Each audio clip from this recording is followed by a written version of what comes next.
السلام علیکم دوستو، آج ہم ایران اور اسرائیل جو جنگ ہے اس کے بارے میں جو آپ صلی اللہ علیہ وسلم نے پیشن گوئیاں کی ہیں ان کے بارے میں بات کریں گے۔ سیدنا ابو ہریرہ رضی اللہ تعالیٰ عنہ بیان کرتے ہیں کہ رسول اللہ صلی اللہ علیہ وآلہ وسلم نے فرمایا، قبائل میں سب سے جلدی ختم ہونے والا قبیلہ قریش ہے۔ قریب ہے کہ کوئی عورت کسی جوتی کے پاس سے گزرے اور کہے یہ قریشی کی جوتی ہے۔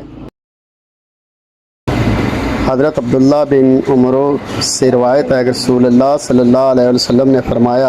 ان قریب فتنہ برپا ہوگا جو سب عربوں کو ہلاک کر ڈالے گا اور اس کے مقتول جہنم میں جائیں گے۔ اس میں زبان سے بولنا